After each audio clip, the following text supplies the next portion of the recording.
اللہ وبرکاتہ الحمدللہ وحدہ والصلاة والسلام علی من لا نبی بعد اما بعد فاعوذ باللہ السمیع العلیم من الشیطان الرجیم بسم اللہ الرحمن الرحیم وَاتْلُ عَلَيْهِمْ نَبَأَ نُوحٍ إِذْ قَالَ لِقَوْمِهِ يَا قَوْمِ إِنْ كَانَ كَبُرَ عَلَيْكُمْ مَقَامِي وَتَذْكِيرِي بِآيَاتِ اللَّهِ فَعَلَى اللَّهِ تَوَكَّلْتُ فَأَجْمِعُوا أَمْرَكُمْ وَشُرَكَاءَكُمْ ثُمَّ لَا يَكُنْ أَمْرُكُمْ عَلَيْكُمْ غُمَّةً ثُمَّ اقْضُوا إِلَيَّ وَلَا تُنظِرُونِ۔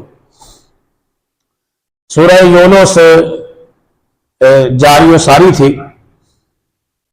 اور یہاں سے اللہ تعالیٰ نے حضرت نوح علیہ السلام کا قصہ شروع فرمایا ہے اور اپنے پیارے پیغمبر جناب محمد الرسول اللہ صلی اللہ علیہ وسلم سے ارشاد فرمایا وَاتْلُ عَلَيْهِمْ، ان پر تلاوت کیجئے نبأ نوح علیہ السلام کی خبر یا نوح علیہ السلام کا قصہ۔ اذ قال لقومه، جب اس نے اپنی قوم سے کہا اے میری قوم، ان کان کبر علیکم مقامی وتذکیری بآیات اللہ، کہ میں تمہیں احکام الہی کے ساتھ نصیحت کر رہا ہوں اور میں تمہیں اللہ کی توحید کی دعوت دے رہا ہوں، اور تم اس بات پر توجہ کرو اور اپنے شریکوں کو جو اللہ کے ساتھ تم نے شریک ٹھہرا رکھے ہیں ان کو چھوڑ دو۔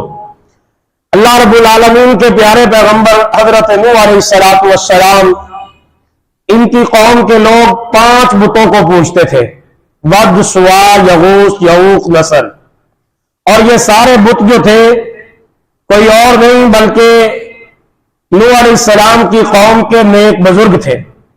ان نیک بزرگوں کے مجسمے بنا کر انہوں نے ان کو اللہ کا شریک بنا کر ان کی عبادت اور پرستش شروع کر دی تھی۔ حضرت نوح علیہ السلام کو اللہ تعالیٰ نے اس مشرک قوم کے لیے مبعوث فرمایا اور ان کا پورا قصہ سورہ یونس سے یہاں سے اللہ رب العالمین نے بیان فرمایا ہے۔ پھر حضرت موسیٰ علیہ السلام اور فرعون کا ذکر بھی اللہ تبارک و تعالی نے اسی سورہ یونس کے اندر بیان فرمایا ہے۔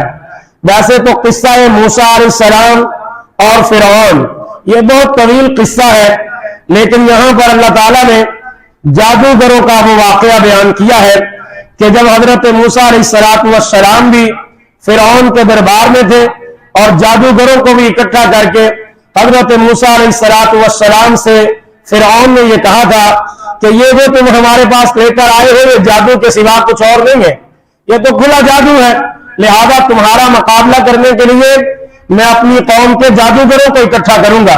وقال فرعون ائتونی بکل ساحر علیم، انہوں نے ہر اس جادوگر کو بلا لیا جو جادو اور کہانت کا کوئی علم جانتا تھا۔ اللہ رب العالمین نے اس بات کا ذکر فرمایا ہے فلما جاء السحرہ، جب تمام جادوگر فرعون کی بارگاہ میں آ گئے، قال لهم موسیٰ القوا ما انتم ملقون، حضرت موسیٰ علیہ السلام نے کہا کہ تم کرو جو تم نے کرنا ہے، ڈالو جو ڈالنا چاہتے ہو، دکھاؤ جو دکھانا چاہتے ہو، کرتب کرو جو کرنا چاہتے ہو۔ اللہ رب العالمین فرماتے فلما القوا، بس جب انہوں نے ڈالا، قال موسیٰ ما جئتم به السحر، حضرت موسیٰ علیہ السلام ان کے جادو کو دیکھ کر گھبرا گئے۔ حضرت موسیٰ پیغمبر تھے، فرعون کہتا تھا کہ تم جادوگر ہو لہذا تمہارا مقابلہ جادوگر ہی کریں گے۔ انہوں نے کچھ چھڑیاں اور کچھ رسیاں سامنے پھینکی تو وہ سانپ بن گئے۔ حضرت موسیٰ علیہ السلام نے جب ان سانپوں کو دیکھا تو ایک لمحے کے لیے تھوڑا گھبرا گئے۔ اللہ رب العالمین نے فرمایا اے موسیٰ تو گھبرا مت، بلکہ تیرے ہاتھ میں جو عصا ہے اس عصا کو پھینک۔ حضرت موسیٰ علیہ السلام نے اپنی لاٹھی جو تھی، وہ چھڑی جو تھی، وہ زمین پر پھینکی تو وہ بہت بڑا اسلحہ بن گیا، ایک بہت بڑا سانپ بن گیا۔ تو اس نے وہ جادوگروں کی تمام رسیاں اور چھڑیاں جو تھی، چھوٹے چھوٹے سانپ جو تھے ان کو نگل لیا، اور بڑا اسلحہ حضرت موسیٰ علیہ السلام کی چھڑی وہ اللہ تعالیٰ کا ایک بہت بڑا معجزہ تھا۔ پھر اللہ رب العالمین نے حکم دیا اے موسیٰ اپنی چھڑی کو واپس اٹھا لو۔ جب حضرت موسیٰ علیہ السلام نے یہ چھڑی واپس اٹھائی، قرآن کہہ رہا ہے کہ وہ جادوگر وہیں پر فرعون کے پاس ہی اس بات کا اقرار کرنے لگے کہ ہم موسیٰ اور ہارون کے رب پر ایمان لے آئے ہیں، ہم اللہ کی قسم اٹھا کر کہتے ہیں کہ حضرت موسیٰ علیہ السلام جادوگر نہیں ہے، یعنی یہ جادو نہیں ہے۔ ہم جانتے ہیں کہ جادو کیا ہوتا ہے۔ جادو وہ تھا جو ہم نے کیا تھا۔ حضرت موسیٰ علیہ السلام نے جو کیا ہے یہ انہوں نے خود سے نہیں کیا، بلکہ اللہ رب العالمین کی طرف سے ہے، اور یہ کوئی جادو نہیں ہے۔ اس لیے ہم موسیٰ اور فرعون کے رب پر ایمان لے آئے ہیں۔ تو فرعون اس بات پر بڑا غصے ہو گیا، انہوں نے کہا کہ تم نے مجھ سے پوچھے بغیر ہی موسیٰ کا کلمہ پڑھ لیا ہے، لہذا میں تمہیں سخت سزا دوں گا۔ یہاں پر یہ واقعہ اللہ نے روک دیا ہے، آگے پھر یہ واقعہ یہیں سے شروع ہوگا۔ یہاں پر اللہ تعالیٰ نے سورہ یونس کے آخر میں قوم یونس کی توبہ کا ذکر کیا ہے۔ اللہ رب العالمین فرماتے ہیں کہ کسی بھی قوم کی توبہ نے ان کو اتنا فائدہ نہیں دیا جتنا یونس علیہ السلام کی قوم کی توبہ نے ان کو فائدہ دیا ہے۔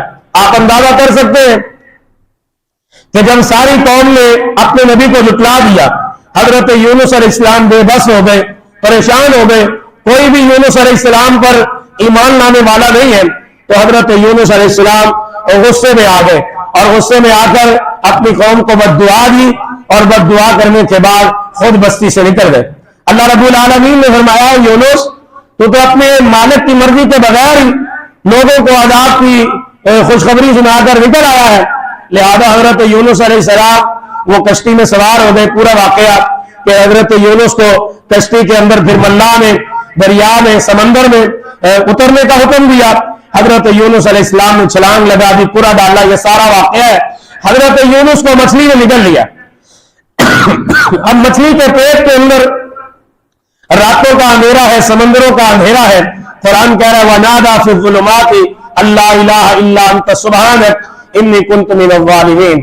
حضرت یونس علیہ السلام مچھلی کے پیٹ میں چلے گئے اور پیچھے قوم جو پریشان ہو گئی کہ ایک پیغمبر اللہ کے عذاب کی وعید سنا کر چلا گیا، ناراض ہو کر چلا گیا، لہذا وہ ساری قوم نکلی اپنی عورتوں اور بچوں کو لے کر، سارے مرد بوڑھے جوان عورتیں بچے سارے نکلے اور اللہ کی بارگاہ میں انہوں نے توبہ کر لی۔ جب انہوں نے اپنے گناہوں سے توبہ کر لی، اللہ تعالیٰ نے قوم یونس کو معاف فرما دیا۔ تو یہی واقعہ سورہ یونس کا ایک اہم واقعہ ہے۔ اس کے آخر میں اللہ رب العالمین فرماتے ہیں وَإِن يَمْسَسْكَ اللَّهُ بِضُرٍّ، اے میرے پیغمبر اگر تم کو اللہ کوئی تکلیف پہنچائے، إِن يَمْسَسْكَ اللَّهُ، تکلیف کون پہنچاتا ہے؟ اللہ۔ مصیبت بیماری ہر چیز کس کی طرف سے ہے؟ اللہ کی طرف سے۔ فرمایا اے میرے پیغمبر اگر اللہ تعالیٰ تجھے کوئی تکلیف پہنچائے فلا کاشف لہ، پس نہیں ہے اس کو کوئی دور کرنے والا، الا ہو، مگر وہی اللہ۔ وَإِن يُرِدْكَ بِخَيْرٍ، اور اگر وہ ارادہ کرے تیرے ساتھ بخیر، کسی بلائی کا، فلا راد لفضلہ، تو ساری دنیا کی طاقت مل کر اللہ رب العالمین کے ارادے کو رد نہیں کر سکتے، یعنی خیر کے اس ارادے سے ساری دنیا کی طاقت مل کر روک نہیں سکتی۔ یصیب بہ من یشاء، وہ عطا کرتا ہے جس کو چاہتا ہے، من عبادہ، اپنے بندوں میں سے، وہو الغفور الرحیم، اور وہ بڑا بخشنے والا مہربان ہے۔ اور ساتھ ہی اپنے نبی کو حکم دیا سورہ یونس کی آخری آیت میں وَاتَّبِعْ مَا یُوحَىٰ إِلَیْکَ، اے میرے پیغمبر اپنے اس وحی کی اتباع کر جو اللہ نے تیری طرف دی ہے، حتیٰ یحکم اللہ، یہاں تک کہ اللہ تعالیٰ تیری قوم کے متعلق کوئی فیصلہ کر لے، کوئی حکم فرما دے، وَهُوَ خَيْرُ الْحَاكِمِينَ، اور وہ بہترین فیصلہ کرنے والا۔ آگے سورہ ہود ہے، یہ مکہ میں نازل ہوئی، اس میں 123 آیتیں اور 10 رکوع ہیں۔ سورہ ہود، اس سورت میں بھی ان قوموں کا تذکرہ ہے جو آیات الہی اور پیغمبروں کی تکذیب کر کے عذاب الہی کا نشانہ بنی۔ تاریخ میں یہ ساری قومیں یا تو صفحہ ہستی سے لفظ غلط کی طرح مٹ گئی، یا پھر دنیا میں وہ عبرت کا نشان بن گئی۔ یہ وہ قومیں ہیں جن کو اللہ تبارک و تعالی نے غرق فرما دیا، نیست و نابود فرما دیا۔ حضرت ابو بکر صدیق رضی اللہ تعالیٰ عنہ ایک دن فرمانے لگے اللہ کے رسول آپ بوڑھے بوڑھے نظر آ رہے ہیں، آپ کے سار اور داڑھی کے بال سفید ہو چکے۔ اللہ کے نبی نے فرمایا، حضرت ابو بکر کو جواب دیا، فرمایا ہاں مجھے سورہ ہود میں، سورہ واقعہ میں، سورہ نبا میں، عما یتساءلون میں اور اذا الشمس کورت میں بوڑھا کر دیا ہے۔ یہاں پر اللہ کے رسول نے بخاری شریف اور ترمذی شریف کی روایت میں 4 سورتوں کا نام لیا ہے، سورہ ہود، سورہ واقعہ، سورہ عما یتساءلون اور سورۃ اذا الشمس کورت۔ یہ 4 صورتیں ایسی ہیں جنہوں نے رسول اللہ کو بوڑھا کر دیا ہے۔ اگر ہم ان 4 صورتوں کو دیکھتے ہیں تو تقریباً ان 4 صورتوں کے اندر ہی آخرت کا بیان ہے، جہنم کا بیان ہے اور اللہ کے عذابوں کا تذکرہ ہے، اور سورہ ہود کے اندر قوموں کی تباہی اور قوموں کی ہلاکت کا ذکر ہے، جس کو اللہ رب العالمین نے بڑی وضاحت کے ساتھ ارشاد فرمایا ہے۔ اللہ پاک فرماتے ہیں وَلَئِنْ أَخَّرْنَا عَنْهُ الْعَذَابَ إِلَىٰ أُمَّةٍ مَّعْدُودَةٍ، بہت سی قومیں اپنی زبان سے عذاب کے لیے جلدی کر رہی ہیں، عذاب طلب کر رہے ہیں۔ بہت سی قوموں کے لوگ اپنے نبیوں سے کہہ رہے ہیں کہ جس عذاب سے تم ہمیں ڈراتے ہو وہ عذاب لے آؤ۔ اللہ رب العالمین فرماتے ہیں کہ اللہ ہی قادر ہے عذاب دینے پر اور عذاب کو روک لینے پر، اس میں کسی نبی کا اختیار نہیں ہے، کسی ولی کا اختیار نہیں ہے، یہ اللہ کے قبضہ قدرت میں ہے، اللہ جب چاہے جس کو چاہے عذاب کرے۔ پھر اسی صورت میں سورہ ہود میں اللہ تعالیٰ نے مشرکین مکہ کو قرآن مجید جیسے 10 صورتیں بنانے کا چیلنج کیا ہے۔ اللہ فرماتے ہیں اگر تم کہتے ہو کہ نبی پاک صلی اللہ علیہ وسلم خود ہی قرآن مجید کو گڑھ لیتے ہیں تو آؤ قرآن مجید کی 10 صورتیں جیسی کوئی صورتیں بناؤ۔ یاد رہے کہ اللہ تعالیٰ نے یہ چیلنج قرآن مجید میں 3 جگہ پہ فرمایا ہے۔ پہلے نمبر پر اللہ پاک نے ایک جگہ پہ چیلنج فرمایا ہے قُلْ فَأْتُوا بِمِثْلِ هَٰذَا الْقُرْآنِ، کہ اگر تم کہتے ہو کہ قرآن نبی پاک نے خود بنا لیا ہے، گھڑ لیا ہے، تو تم بھی اس قرآن جیسا کوئی قرآن بنا لو۔ محمد مصطفیٰ صلی اللہ علیہ وسلم وہ تو امی نبی ہے، ان پڑھ رسول ہے، اگر وہ قرآن بنا سکتے ہیں تو تم بھی بنا لو، اس قرآن جیسا کوئی ایک قرآن لے آؤ اگر تم اپنے دعوے میں سچے ہو۔ پھر اللہ پاک نے فرمایا کہ تم قرآن نہیں بنا سکتے۔ یہاں پر فرمایا کہ اگر تم کہتے ہو کہ یہ قرآن گڑا ہوا ہے قُلْ فَأْتُوا بِسُوَرٍ مِثْلِهِ مُفْتَرَيَاتٍ، تو تم بھی اس قرآن کی صورتوں جیسی کوئی 10 صورتیں گھڑ کے لے آؤ، بنا کے لے آؤ۔ یہاں پر بھی اللہ فرماتے ہیں کہ اگر اللہ کے علاوہ کوئی بھی تمہارے پاس طاقت ہے تو اس طاقت کو بھی اکٹھا کر لو، اگر تم اپنے دعوے میں سچے ہو تو قرآن کی 10 صورتوں جیسی صورتیں بنا لو۔ پھر سورۃ البقرہ میں بھی اللہ تعالیٰ نے یہ چیلنج کیا ہے، فرمایا کہ پورا قرآن تو نہیں بنا سکتے، 10 صورتیں بھی نہیں بنا سکتے، تو تم ایسا کرو قرآن مجید کی صورتوں جیسی کوئی ایک صورت بنا کے لے آؤ۔ چلو ایک صورت اگر تم اپنے دعوے میں سچے ہو۔ اور حدیث میں آتا ہے کہ پھر یہ لوگ صورتیں بنانا شروع ہوئے، انہوں نے صورتیں بنائی اور پھر اللہ کے رسول کو بھی حکم ہوا کہ آپ بھی قرآن مجید کی کوئی صورت ہمیں لکھ کر دیں تاکہ آپ کے کلام کا اور لوگوں کے کلام کا موازنہ کیا جا سکے، جج اس کا فیصلہ کرے۔ حدیث میں آتا ہے کہ اللہ کے رسول نے سورہ کوثر لکھی، سورہ کوثر اِنَّا أَعْطَيْنَاكَ الْكَوْثَرَ، قرآن مجید کی سب سے مختصر صورت ہے۔ اس صورت کو بھی بیت اللہ کی دیوار کے ساتھ چپکا دیا چمڑے پر لکھ کر، اور سارے مشرکین مکہ نے جن کو اکٹھا کیا تھا اور قرآن کی صورتیں بنائی تھی، قرآن جیسی صورتیں بنائی تھی، ان صورتوں کو بھی ساری کو بیت اللہ کے کعبۃ اللہ کے غلاف پر چپکا دیا۔ اب جج فیصلہ کرنے والے وہ ساری صورتیں پڑھ رہے ہیں، ساری صورتیں پڑھ رہے ہیں، جیسے ہی اب بتایا نہیں گیا کہ یہ کس نے لکھی ہے، یہ کس نے بنائی ہے، یہ کس نے بنائی ہے۔ جب انہوں نے اِنَّا أَعْطَيْنَاكَ الْكَوْثَرَ پڑھی، جب یہ صورت پڑھی، جج صاحبان جو تھے نا عربی جاننے والے، عرب دان، بڑے ماہر زبان تھے، قافیے ملانے والے تھے، وہ عربی میں مہارت والے تھے، جب انہوں نے سورہ کوثر کی تلاوت کی نا، اس صورت پر کھڑے ہو گئے اور کہنے لگے قالوا ما هذا الا قول البشر، یہ ساری صورتیں جو ہم نے پڑھی ہے یہ بشر کا کلام ہے، لیکن یہ جو صورت ہم پڑھ رہے ہیں اِنَّا أَعْطَيْنَاكَ الْكَوْثَرَ، اللہ کی قسم ہے یہ کسی بشر کا کلام ہے، یہ کسی بشر کا کلام نہیں ہے۔ تو یہ قرآن کا ایک اعجاز ہے، قرآن کا ایک معجزہ ہے جو اللہ تعالیٰ نے مشرکین مکہ کو بھی دکھایا۔ پھر اسی صورت کے اندر اللہ رب العالمین نے دنیا کی محبت کی مذمت فرمائی ہے اور آخرت کی فضیلت بیان فرمائی ہے۔ پھر حضرت نوح علیہ السلام کا ذکر اللہ رب العالمین نے اسی صورت کے اندر فرمایا ہے کہ نوح علیہ السلام کی قوم پر کس طرح عذاب آیا، نوح علیہ السلام کا بیٹا بھی اس طوفان نوح کے اندر کس طرح غرق ہوا، وہ سارا واقعہ اللہ تعالیٰ نے اس صورت کے آغاز میں بیان فرمایا ہے۔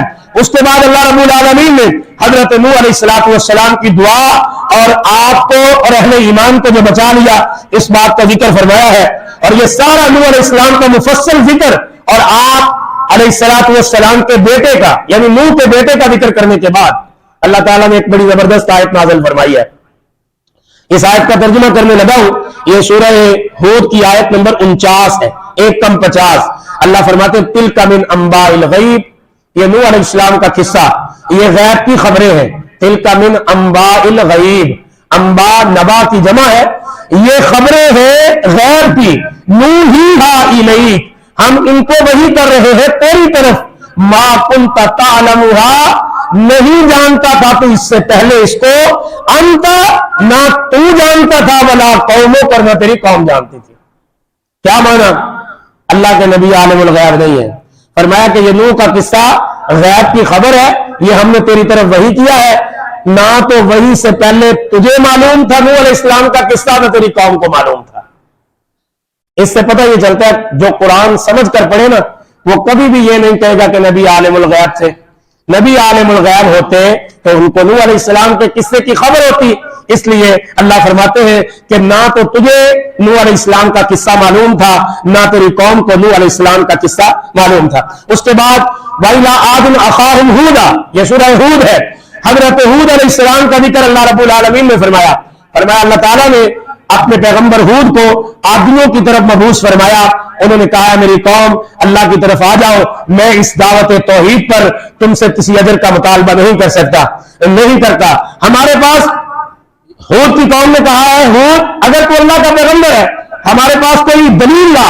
ہم تو یہ سمجھتے ہیں کہ ہمارے کسی معبود کی توہین کرنے سے کسی معبود نے تیرے دماغ پر جھپٹا مار لیا ہے، تیرا دماغ کسی بت نے خراب کر دیا ہے، ہمارے کسی معبود نے تیرے دماغ کو جھپٹ لیا ہے. یہ کس نے کہا؟ قوم نے. حضرت ہود فرماتے ہیں انی توکلت علی اللہ ربی و ربکم، میں اپنے رب پر توکل کرتا ہوں جو تمہارا بھی رب ہے. ما من دابۃ الا هو آخذ بناصیتها ان ربی علی صراط مستقیم. اگر تم کہتے ہو کہ تمہارے بتوں نے میرے دماغ کو خراب کر دیا ہے تو سارے بتوں کو لے آؤ، ان کو کہو آؤ میرا کچھ بگاڑ کر دکھاؤ. کتنا بڑا چیلنج ہے حضرت ہود علیہ السلام کا. فرمایا میں اپنے رب پر توکل کرتا ہوں. عادیوں نے حضرت ہود علیہ السلام کو جھٹلا دیا. اللہ رب العالمین فرماتے ہیں وَأُتْبِعُوا فِي هَذِهِ الدُّنْيَا لَعْنَةً وَيَوْمَ الْقِيَامَةِ أَلَا إِنَّ عَادًا كَفَرُوا رَبَّهُمْ أَلَا بُعْدًا لِعَادٍ قوم ہود. یہ وہ قوم ہود بدبخت قوم ہے جس پر اللہ تعالیٰ نے دنیا میں لعنت فرمائی ہے، اور قیامت کے دن عادی قوم کو جنہوں نے اپنے رب کے ساتھ کفر کیا ہے، قیامت کے دن اس قوم کو اللہ تباہ و برباد کرے گا. دنیا میں اس قوم پر عذاب آیا، اللہ کی لعنت کا عذاب، اور اس قوم کو اللہ تعالیٰ نے عادیوں کو اللہ نے صفحہ ہستی سے مٹا دیا. حدیث میں آتا ہے قوم ہود کی بستی کو، بستی ہود کو، ساری بستی کو اللہ تعالیٰ نے ملیا میٹ کر دیا اور صفحہ ہستی سے اس قوم کا نام و نشان مٹا کے رکھ دیا اللہ تعالیٰ نے. پھر سمود، قوم سمود ہے، ان کی طرف اللہ تعالیٰ نے حضرت صالح علیہ السلام کو نازل فرمایا. اس قوم سمود پر تیز آندھی کا عذاب آیا اور اس قوم کو بھی اللہ تعالیٰ نے برباد کر دیا، اور حضرت صالح علیہ السلام اور آپ پر ایمان لانے والے کو اللہ تعالیٰ نے اپنی رحمت سے بچا لیا. اس کے بعد اللہ رب العالمین نے حضرت لوط علیہ السلام کی قوم کا ذکر کیا ہے. اس میں تھوڑا سا ذکر حضرت ابراہیم علیہ السلام کا بھی آیا ہے. وہ جو بچڑا بنا کر مہمانوں کی خاطرداری کے لیے حضرت ابراہیم علیہ السلام لے آئے تھے تو فرشتوں نے کہا کہ ہم یہ بچڑا تو نہیں کھا سکتے، ہم تو قوم لوط کی طرف اللہ کا عذاب لے کر آئے ہیں. تو حضرت ابراہیم علیہ السلام پریشان ہو گئے، کیونکہ اللہ فرماتے ہیں ابراہیم بڑے نرم دل تھے اور حلم والے تھے، بردبار تھے. ابراہیم علیہ السلام گھبرا گئے اور دعا کرنے لگے اللہ اس قوم سے عذاب ٹال دے. اللہ فرماتے ہیں جب اللہ تعالیٰ فیصلہ کر لے تو اس فیصلے کو ٹالا نہیں جاتا. یہ فرشتے پھر لوط کی طرف گئے اور لوط کی قوم پر پتھروں کا عذاب آیا. قرآن مجید نے کہا فلما جاء امرنا جعلنا عالیہا سافلہا وامطرنا علیہا حجارۃ من سجیل منضود. سجیل منضود، یہ آیت اللہ کے عذاب کو واضح کر رہی ہے کہ قوم لوط پر کتنے عذاب آئے تھے. قوم لوط پر 3 قسم کے عذاب آئے. پہلا عذاب کہ قوم لوط کی بستی کو اللہ تعالیٰ نے زمین سے اٹھایا اور آسمان پر جا کر الٹا کر دیا. عالیہا سافلہا، اس کا اوپر والا حصہ زمین کی طرف کر دیا اور نیچے والا حصہ اوپر کر دیا. یعنی اللہ تعالیٰ نے پوری بستی پلٹ دی. یعنی اس بستی کو اٹھا کر اللہ تعالیٰ کے پاس بڑی طاقت ہے. ایک مرتبہ حضرت جبرائیل علیہ السلام آئے 17 دن کے بعد نبی پاک صلی اللہ علیہ وسلم کے پاس وہی لے کر. تو اللہ کے نبی فرماتے ہیں جبرائیل 17 دن ہو گئے انتظار کرتے، میں بڑا پریشان ہو گیا تھا ناغہ نہ کیا کرو، روز وہی لے کے آیا کرو. جب تم وہی لے کے آتے ہو، قرآن سناتے ہو تو میرے دل کو بڑا قرار ملتا ہے، اس لیے روز آیا کرو، ناغہ نہ کیا کرو. تو جبرائیل مسکرانے لگے. حدیث میں آتا ہے نبی پاک نے فرمایا مجھے جبرائیل نے بتایا ہے کہ اللہ کے پیغمبر اللہ تعالیٰ نے مجھے بڑی طاقت عطا فرمائی ہے. میرے پاس ایک پر کے اندر اتنی طاقت ہے، اگر میں چاہوں تو اپنے پر کی نوک سے پوری زمین کو اٹھا سکتا ہوں اور اٹھا کر آسمان پر لے جا سکتا ہوں، اور آسمان پر جا کے پوری زمین کو الٹا کر کے واپس پھینک سکتا ہوں. اتنی طاقت ہے میرے پر میں. اور اس طرح کے اللہ پاک نے مجھے 600 پر عطا فرمائے ہیں. کتنے پر عطا فرمائے؟ 600 پر اللہ تعالیٰ نے مجھے عطا فرمائے. اور ایک پر کی طاقت اتنی ہے کہ ایک پر کی نوک سے میں پوری زمین کو اٹھا کے آسمان پہ لے جاؤں اور جا کے الٹا کر کے زمین پہ پھینک دوں. اللہ نے اتنی طاقت میرے پروں میں رکھی ہے، لیکن اللہ پاک نے مجھے اس بات کی اجازت نہیں دی کہ میں آسمان سے اپنی مرضی سے نیچے اتر آؤں. جب اللہ کا حکم ہوتا ہے پھر میں آسمان سے زمین کی طرف آتا ہوں. میرا اتنا اختیار نہیں ہے کہ میں رب کی مرضی کے بغیر اپنی مرضی سے، طاقت اگرچہ بہت زیادہ ہے، قوت بڑی زیادہ ہے، سارے فرشتوں کا اللہ نے مجھے سردار بنایا ہے، میں پوری زمین کو اپنے پر کی نوک سے اٹھا سکتا ہوں، میں سمندروں کو اٹھا سکتا ہوں، میں ساری زمین کو الٹا کر سکتا ہوں، لیکن اللہ کی اجازت کے بغیر میں آسمان سے نیچے نہیں اترتا. یہ ہمارے لیے ایک بہت بڑا سبق ہے کہ اللہ کے فرشتے جبرائیل امین اتنی طاقتوں کے باوجود اللہ کے حکم کے اس قدر تابع ہیں. اور ہمارے پاس جس کے پاس طاقت ہی کوئی نہیں. خلق الانسان ضعیفا، انسان کو اللہ تعالیٰ نے بنایا ہی بڑا کمزور ہے. اس کو تو سر میں درد ہو تو ساری دنیا بھول جاتا ہے، اس کو کسی کی پرواہ نہیں ہوتی، اپنی جان کے لالے پڑ جاتے. ایک سر کی درد برداشت نہیں کرتا، ایک دانت کی درد برداشت نہیں کرتا، پیٹ کی تکلیف برداشت نہیں کرتا، اس کے گردے میں درد ہو جائے تو چیختا چلاتا ہے اللہ معاف کرے، اللہ ان روزی بیماریوں سے محفوظ رکھے. لیکن یہ انسان کمزوریوں کے باوجود اپنے رب کے حکم کے خلاف کر رہا ہے، اپنی مرضیاں کر رہا ہے، اس کو رب کی مرضی کی کوئی پرواہ نہیں ہے. اللہ پاک فرماتے ہیں دیکھو جبرائیل کو اتنی طاقتوں کے باوجود وہ اپنی مرضی سے زمین پر نازل نہیں ہوتا جب تک اللہ تعالیٰ اشارہ نہیں فرماتے. سورج میں کتنی طاقت ہے، وہ اپنی مرضی کے بغیر طلوع نہیں ہوتا، غروب نہیں ہوتا. سمندروں میں کتنی طاقت ہے، وہ اپنی مرضی کے بغیر ٹھاٹھے نہیں مارتے. ہواؤں میں کتنی طاقت ہے، اللہ کے حکم کے بغیر ایک جھونکا ہوا کا نہیں چلتا. اللہ رب العالمین نے سورج، چاند، ستارے، یہ آسمان، یہ زمین، یہ پہاڑ، یہ سمندر، یہ دریا، یہ نہریں، ہر چیز کو اپنے حکم کے تابع بنایا ہے. ایک ذرہ بھی، درختوں کا ایک پتا بھی اپنے رب کی مرضی کے خلاف نہیں کرتا. اللہ فرماتے ہیں یا ایھا الانسان ما غرک بربک الکریم، اے انسان تو دیکھ اپنے ارد گرد آسمانوں پر، زمینوں پر، مشرق مغرب شمال جنوب میں کوئی بھی مخلوق تیرے رب کے حکم کے خلاف نہیں کرتی. پھر تجھے تیرے رب کے متعلق کس نے دھوکہ دیا ہے؟ تو اپنے رب کی حکموں کے خلاف کیوں کرتا ہے؟ تو اپنے رب کی مرضی کے خلاف کیوں چلتا ہے؟ یہ تیرے لیے ایک سبق ہے، یہ ایک عبرت ہے کہ بڑی بڑی طاقتیں، بڑی بڑی قوتیں اللہ کے حکم کے تابع ہیں، اور تو ایک کمزور سا انسان تو اپنے رب کے حکم کے خلاف چلا جاتا ہے. اللہ اکبر. پھر اللہ رب العالمین نے حضرت شعیب علیہ السلام کی قوم کا ذکر فرمایا ہے. یہ تولنے میں کمی کرتے تھے، اس کی قوم کو بھی اللہ رب العالمین نے مٹا دیا ہے، ان پر بھی عذاب آیا. یہ ساری قوموں کے عذاب کا تذکرہ کرنے کے بعد اللہ تعالیٰ نے اپنے پیارے پیغمبر امام الانبیاء جناب محمد رسول اللہ صلی اللہ علیہ وسلم کو حکم دیا ہے اے میرے پیغمبر، رسولوں کو تکلیفیں پہنچائی گئی ہیں، اے میرے مصطفیٰ فاستقم، تو استقامت اختیار کر، استقلال اختیار کر. قوموں کو تکلیفیں پہنچائی جاتی ہے، نبیوں کو تکلیفیں پہنچائی جاتی ہے. قوم کے لوگوں نے نبیوں کو تانے مارے، نبیوں کو قتل کیا، نبیوں کے ساتھ دشمنی کی. اگر تیرے ساتھ بھی مکے والے برا سلوک کرتے ہیں تو اس پر کیا کر؟ استقامت اختیار کر. پھر اس صورت کے بعد آگے سورہ یوسف ہے. سورہ یوسف آدھی قاری صاحب نے پڑھ لی ہے، یعنی 12ویں پارے کا اختتام کیا ہے. سورہ یوسف بڑی خوبصورت سورت ہے. اس سورت میں حضرت یوسف اور ان کے 11 بھائیوں کا تذکرہ ہے، اور حضرت یعقوب علیہ السلام کا بڑا ہی ایمان افروز دل نشین تذکرہ ہے، جس میں اللہ رب العالمین نے امت کے لیے بہت بڑے سبق رکھے ہیں. اور اس سورت کے متعلق اللہ رب العالمین نے فرمایا ہے نحن نقص علیک احسن القصص، اے میرے پیارے پیغمبر محمد رسول اللہ صلی اللہ علیہ وسلم، ہم آپ پر پڑھنے لگے ہیں احسن القصص، قصوں میں سے خوبصورت قصہ بما اوحینا الیک ھذا القرآن، اور قرآن بنا کر ہم اس کو تیری طرف وحی کر رہے ہیں۔ وَإِن كُنتَ مِن قَبْلِهِ، اور یوسف و یعقوب کے قصے کو تو نہیں جانتا تھا اس سے پہلے، لَمِنَ الْغَافِلِينَ، البتہ تو غافلوں میں سے تھا۔ یعنی اللہ کے نبی کو جب تک اللہ تعالیٰ کسی نبی کا ذکر نہ کرے کوئی قصہ نہ سنائے، نبی پاک کو معلوم نہیں ہے صلی اللہ علیہ وسلم۔ بعض لوگ کہتے ہیں کہ دنیا میں اگر وفا ہوتی تو یوسف علیہ السلام کے بھائی یوسف کو بازار مصر میں فروخت نہ کرتے، یعنی دنیا میں وفا نہیں ہے۔ یہ ہے ایک منفی سوچ۔ قرآن مجید نے ایک منفی سوچ کا بھی ذکر کیا ہے اور ایک مثبت سوچ کا بھی ذکر کیا ہے۔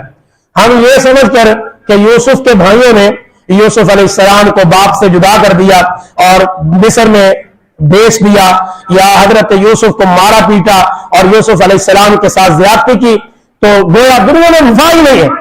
اصل مسئلہ یہ نہیں ہے، اصل مسئلہ پتہ کیا ہے؟ ہمارے لیے اللہ تعالیٰ نے قرآن مجید کو مثبت سوچ کے لیے رکھا ہے۔ ہمیں یوسف کے بھائیوں کے متعلق سوچ کے برا گمان نہیں کرنا، بلکہ ہمیں یوسف علیہ السلام کی تربیت دی گئی ہے کہ یوسف علیہ السلام نے ان سب کے باوجود، بھائیوں نے باپ سے جدا کیا، 40 سال تک باپ سے جدا رہے اور تکلیفیں اٹھائیں اور جناب جیل کاٹی 12 برس، ان سب کے باوجود کہ بھائی سے بھی جدا کر دیا، سارے قوم سے جدا کر دیا اور کنعان سے نکال دیا، مصر میں پہنچا دیا یوسف علیہ السلام کو، لیکن 40 سال بعد جب بھائیوں سے اللہ تعالیٰ نے دوبارہ ملاقات کروائی تو یوسف علیہ السلام نے کیا کیا تھا؟ بے وفائی کی تھی؟ نہیں، وفا کی تھی، اپنے بھائیوں کو معاف کر دیا تھا۔ ہمارے لیے یوسف کے بھائیوں کی تربیت نہیں ہے، یوسف کے بھائیوں کا جو قصہ ہے وہ ہمارے لیے اس میں جو اصل کردار ہے وہ یوسف علیہ السلام ہے۔ یوسف علیہ السلام کے کردار کو دیکھنا ہے، انہوں نے اللہ کی توحید کے لیے، اللہ کی رضا کے لیے کیا کچھ نہیں برداشت کیا، اور اللہ تعالیٰ نے شیطان سے بھی کام لیا ہے۔ اس صورت کا اگر مطالعہ کریں، شیطان نے بھائیوں کو ورگلایا کہ یوسف علیہ السلام کو جو اللہ تعالیٰ نے عزت بخشی ہے خواب کے ذریعے، خوابوں کی تعبیر کے ذریعے، وہ حضرت یوسف علیہ السلام سے چھینی جائے، لیکن اللہ تعالیٰ نے اس کی تکمیل کرنے کے لیے یوسف کو کنعان سے نکال کر مصر کے تخت پر بٹھایا۔ ہمارے لیے اس میں اصل سیرت یوسف کے بھائیوں کی نہیں بلکہ سیدنا یوسف علیہ السلام کی ہے۔ تو یہ قصہ یوسف علیہ السلام کا بڑا ہی دل نشین قصہ ہے۔ اللہ اکبر۔ یہ عزیز مصر کی بیوی، اس کا ذکر جس کا نام زلیخا مشہور ہے، اللہ کے کسی روایت میں نہیں ہے۔ اللہ تعالیٰ نے کسی بھی اس طرح کی عورت کا ذکر قرآن میں نہیں کیا، رسول اللہ نے اپنے فرمان میں نہیں کیا۔ حضرت یوسف علیہ السلام کے لیے اللہ تعالیٰ نے بہت بڑے بڑے معجزے بھی بیان فرمائے ہیں جو اس سورت کے اندر موجود ہیں۔ بہرحال کل 13ویں پارے کے شروع میں سورہ یوسف کا آخر آئے گا تو سورہ یوسف کے متعلق حضرت یوسف علیہ السلام کا قصہ میں بیان کروں گا مختصراً، چونکہ وقت ہی تھوڑا ہوتا ہے۔